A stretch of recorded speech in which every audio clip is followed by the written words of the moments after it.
하나님 말씀 느헤미야 1장 1절. 오늘은 많지 않아서 1장 1절 전체를 다 읽도록 하겠습니다. 하가라의 아들 느헤미야의 말이니라. 아닥사스다 왕 제20년 기슬러월에 내가 수산궁에 있는데 내 형제들 가운데 하나인 하나니가 두어 사람과 함께 유다에서 내게 이르렀기로 내가 그 사로잡힘을 면하고 남아있는 유다와 예루살렘 사람들의 형편을 물은즉 그들이 내게 이르되 사로잡힘을 면하고 남아있는 자들이 그 지방 거기에서 큰 환난을 당하고 능욕을 받으며 예루살렘 성은 허물어지고 성문들은 불탔다 하는지라.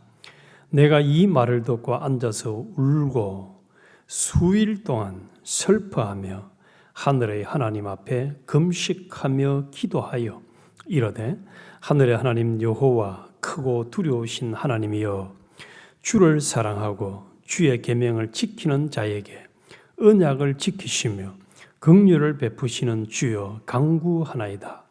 이제 종이 주의 종들인 이스라엘 자손을 위하여 주야로 기도하오며 우리 이스라엘 자손이 주께 범죄한 죄들을 자복하오니 주는 귀를 기울이시며 눈을 여시사 종의 기도를 들으시옵소서. 나와 내 아버지의 집이 범죄하여 주를 향하여 크게 악을 행하여 주께서 주의 종 모세에게 명령하신 계명과 율례와 규례를 지키지 아니하였나이다. 옛적에 주께서 주의 종 모세에게 명령하여 이르시되 만일 너희가 범죄하면 내가 너희를 여러 나라 가운데 흩을 것이요 만일 내게로 돌아와 내 계명을 지켜 행하면 너희 쫓긴 자가 하늘 끝에 있을지라도 내가 거기서부터 그들을 모아 내 이름을 두려고 택한 곳에 돌아오게 하리라 하신 말씀을 이제 청하건대 기억하옵소서.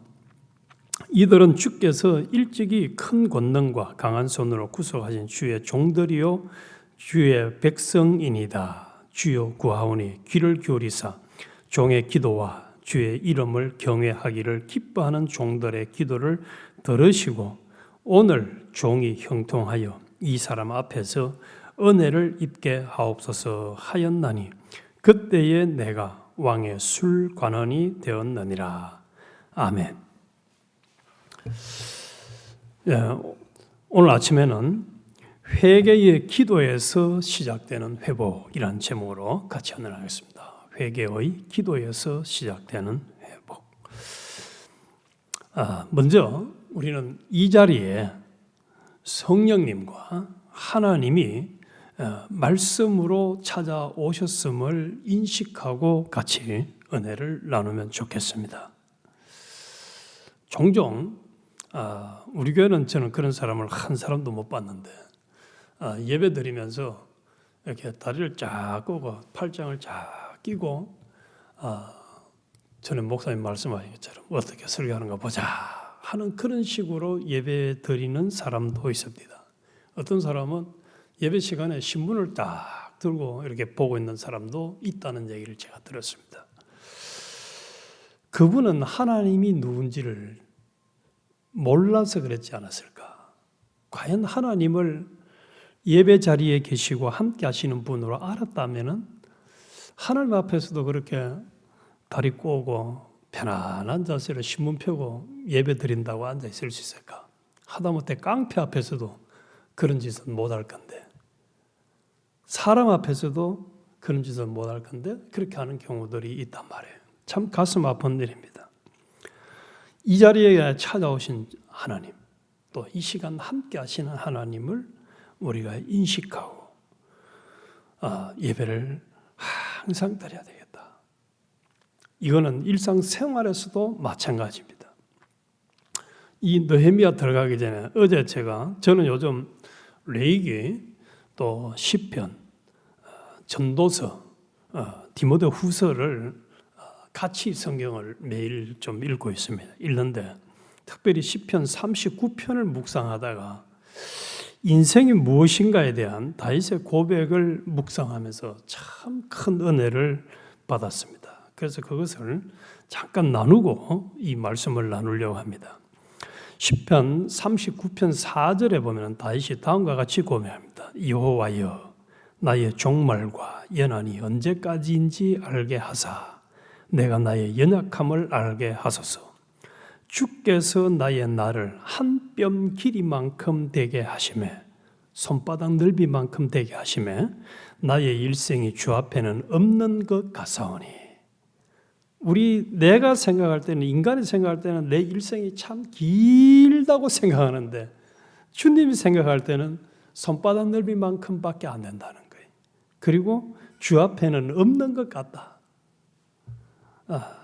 그래서 사람은 그가 든든히 서 있는 때에도 진실로 모두가 허사뿐이다. 진실로 각 사람은 그림자같이 다니고 헛된 일로 소란하며 재물을 쌓으나 누가 거둘는지 알지 못하나이다. 주여 이제 내가 무엇을 바라리요? 나의 소망은 주께 있나이다.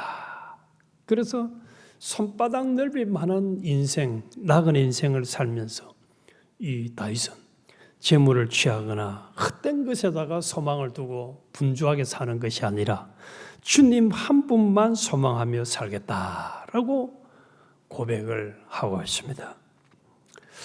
우리도 이 다윗과 같은 고백을 하면서 평생을 살아간다면 참 많은 것이 구별되고 또 세월을 허비하는 일을 줄일 수 있지 아니할까. 성경에는 대략 2,500명에서 3,000명 정도의 인물이 등장합니다.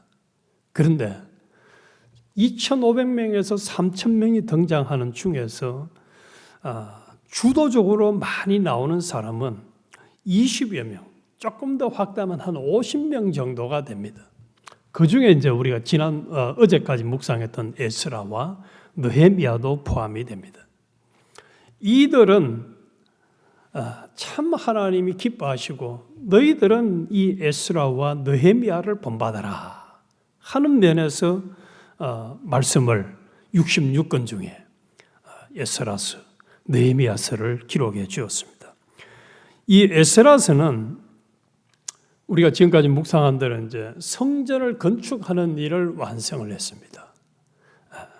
그런데 성전 건축을 하고 난 이후에 또 세월이 지나면서 사람들이 이제 통원을 하고 아주 신앙이 그냥 망가져가는 그런 가슴 아픈 내용을 우리가 묵상을 했는데, 이 느헤미야서는 이제 그 성전 건축에 이어서 아직까지 재건되지 아니한 성벽 건축에 대한 이야기를 하고 있는 내용이 느헤미야를 중심으로 한 내용입니다.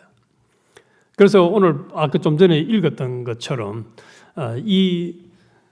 지금 느헤미야가 들은 이야기는 3절, 그들이 내게 이르되 사로잡힘을 면하고 남아있는 자들이 그 지방 거기에서 큰 환난을 당하고 능력을 받으며 예루살렘 성은 허물어지고 성문들은 불탔다 하는지라. 그래서 이 동족 이스라엘 백성들 또 유다 백성들의 상태가 너무너무 고통스러운 그 허무한 상태, 참 안 좋은 상태임을 알았습니다. 이것은 아직까지 회복이 안 된 상태를 말하는 거죠. 그런데 이런 회복이 안 된 참 아주 환난과 역경 가운데 있는 상황의 원인이 뭐냐? 그 원인을 느헤미야는 죄로 인식을 하고 있습니다. 또 그 상황에 대해서 이 느헤미야는 4절에 말씀했죠. 내가 이 말을 듣고 앉아서 울고 수일 동안 슬퍼하며 하늘의 하나님 앞에 금식하며 기도하여.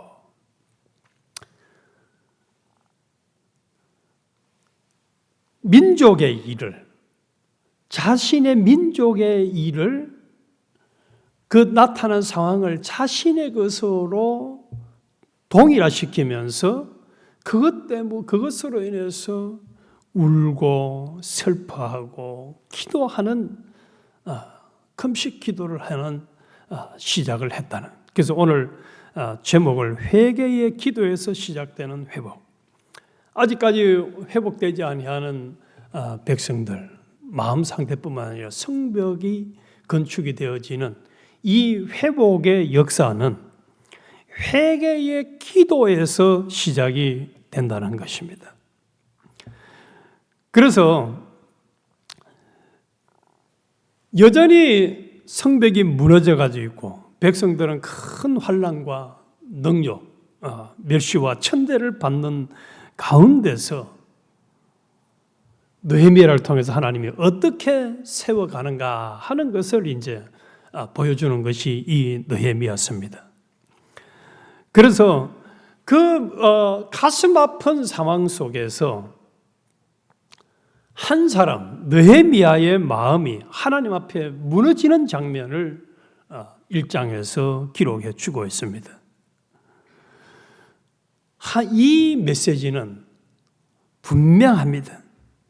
하나님의 회복은 느헤미야와 같이 슬퍼하며 울면서 회개의 기도를 하는 사람을 통해서 시작된다는 거예요. 회복의 역사가. 그 뒤에 다 읽었습니다만은 죄들을 이 느헤미야가 그냥 울면서 막연히 기도하는 거 아니에요. 우리 조상들이, 우리 민족들이 하나님 앞에 죄를 지었습니다. 죄를 지었습니다. 용서해 주세요. 또 모세와 약속하신 그 약속을 기억하면서 우리를 좀 회복해 주세요. 또 우리 6절, 7절 제가 다시 한번 볼게요. 이제 종이 주의 종들인 이스라엘 자손을 위하여 주야로 기도하며 우리 이스라엘 자손이 주께 범죄한 죄들을 자복하오니 주는 귀를 기울이시며 눈을 여시사 종의 기도를 들으시옵소서. 나와 내 아버지의 집이 범죄하여 주를 향하여 크게 악을 행하여 주께서 주의 종 모세에게 명령하신 계명과 율례와 규례를 지키지 아니하였나이다 라고 주께 범죄한 죄를 자복을 합니다. 더 나아가서는 자기와 조상들의 죄를 함께 자복하고 있습니다.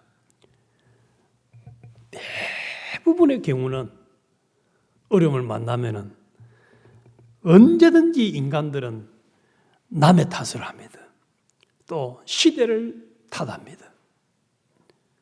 그런데 성경은 먼저 죄를 보라고 합니다. 죄를 봐라. 자신을 봐라. 하나님의 심판은 이유 없는 심판, 원인이 없는 심판이 없습니다. 언약을 깨뜨린 백성에게 공의의 심판을 하고 있는 징계였습니다. 그러나 하나님은 이 느헤미야와 같이 회개하는 백성을 외면하지 않으시고 언약의 자비로 다시 부르십니다. 제가 이 말씀을 묵상을 하면서 참 회개까지는 몰라도 회는 많이 했습니다. 왜 많이 했느냐?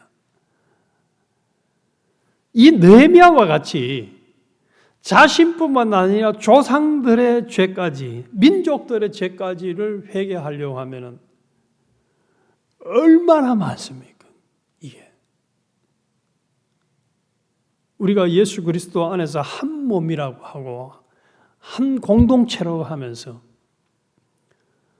죄에 대해서 남의 문제로 생각을 하니까 회개할 거리가 없는데, 이 느헤미야와 같이 조상과 동족과 또 우리 좀 좁혀서는 교회 안에, 우리 영교회 안에 하나님 기뻐하지 아니하는 그런 요소들을 보고 하나님 앞에 내가 회개를 한다면 회개할 거리가 너무너무 많더라고요. 너무너무 많아요. 그래서 하나님이 이 느헤미야를 보여주시는, 또 오늘 이 말씀을 묵상하게 하는 목적이 뭡니까? 너도 느헤미야처럼 공동체의 죄 문제를 가지고 울면서 통곡하면서 중보 기도하라는 것 아닙니까? 이걸 누가 제대로 했습니까? 예수님이 이 일을 하셨어요. 예수님은 죄가 없는 의인이신데 우리가 지은 죄 문제, 또 지을 죄 문제까지를 몽땅 짊어지시고 우시면서 하나님 앞에 자기 몸으로 죄물을 삼아서 해결해 주신 분 아닙니까? 저 인간들이 진 걸 아버지 내가 왜 책임져야 됩니까? 내가 왜 해결해야 됩니까? 라고 하나님 앞에 대들거나 원망하시지 않았어요. 자신의 문제로 대신 짊어지셨어요. 그렇다면은 예수님을 본받아야 하는 우리, 또 느헤미야를 본받기를 원하시는 하나님의 뜻을 우리가 명확하게 오늘 아침에 찾는다면은 내가 보고 파악하는 그런 문제들만큼이라도 우리도 하나님 앞에 나가서 하나님 용서해 주세요. 이 문제 하나님 용서해 주시고 긍휼히 여겨 주세요. 다시 회복을 시켜주세요. 라고 회개의 기도를 하기 시작한다면, 이 자리에는 우리가 이 기도를 하기 시작한다면 하나님도 회복의 역사를 일으켜 주시겠다는 거 아닙니까? 그러면 회복의 역사를 일으켜 주시겠다는 거예요. 경우에 따라서 자식, 내 자손의 문제만큼은 내 문제처럼 생각하면서 기도하는 경우가 아마 없는 사람은 없겠죠. 그런데 다른 사람의 문제와 공동체의 문제와 하나님의 백성 전체의 문제를 느헤미야와 같이 붙들고 하나님 앞에 나가서 중보 기도하는 이 모습을 하나님은 우리에게 기대하시는 거죠. 이걸 우리에게 기대하는 거예요. 그래서 느헤미야는 모세를 통해서 주신 말씀을 붙듭니다. 범죄하면은 흩으시지만 돌이키면 다시 모으시겠다는 하나님의 약속.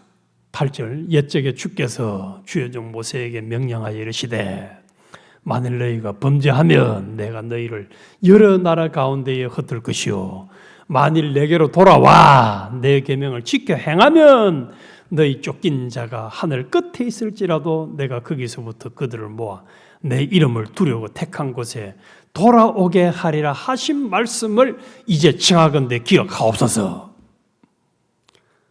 우리도 여기다가 보탠다면은 회개하고 돌아오면 하나님 용서해 주신다고 했잖아요. 회복시켜 주신다고 했잖아요. 라는 이 말씀과 동시에 이사야서에 보니까 너희 죄가 종같이 붉고 진홍같이 붉을지라도 회개하고 돌아오면 눈과 같이 양털같이 해주신다고 약속 안 했습니까? 회개하면 다시 은혜를 회복시켜 주신다고 약속하신 약속대로 나에게도 은혜를 주시고 우리 가정에도 회복의 은혜를 주시고 우리 영교회도 회복의 은혜를 주시고 이 나라에도 회복의 은혜를 주시고 하나님이 회복시켜 주세요. 대한민국을 회복시켜 주세요. 미국을 회복시켜 주세요라고 우리가 중보 기도를 한다면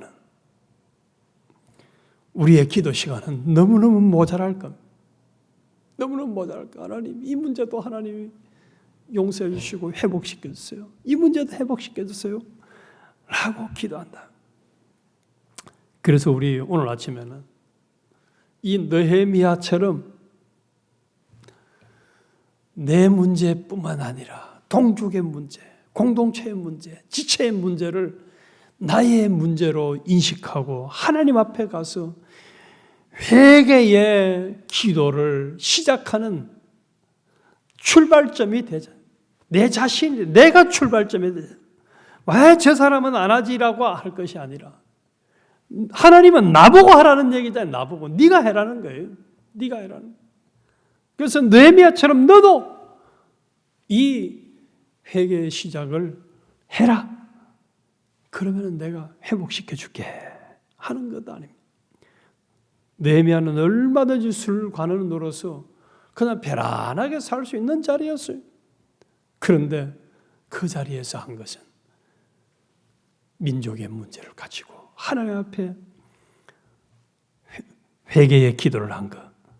이것이 느헤미야를 통한 우리에게 주시는 중요한 교훈입니다. 몇 사람입니까? 오늘 본문에 회개에 등장한 사람 보니까 느헤미야 한 사람이었습니다. 한 사람. 그러면은 오늘부터 우리 하나님 나도 나 한 사람이라도 나부터 하나님 앞에 무너지고 죄를 자복하고 또 언약의 약속을 붙들고 순종의 자리로 나가겠습니다. 내가 순종하며 가겠습니다. 우리에게 필요한 것은 이것입니다. 내가 하나님 앞에 자복하고 말씀 붙들고 순종하면서 살아가는 것. 그러면은 다음에는 이 시간 이후부터는 절대로 남 탓이 아니라 내 죄를 회개하고 내 탓으로 돌리는 사람이 될 것이고, 그리고 이런 삶을 살아갈 때 하나님은 우리의 이 회개의 기도를 보시고 우리를 통해서 회복시켜주는 역사가 우리 자신과 가정과 교회와 또 더 나아가서는 이 나라와 전체에, 미국과 한국까지도 전 세계까지도 우리가 회개하고 우리가 하나님 앞에 자복하고 나아가는 이 역사를 통해서 일어나기를 하나님은 기대하시는 거지. 그래서 다시는 남 탓하지 말고 느헤미야처럼 우리 내 탓으로 또 내가 하나님 앞에 중보기 더 나서는 우리가 되어야 하겠습니다. 하나님 아버지, 참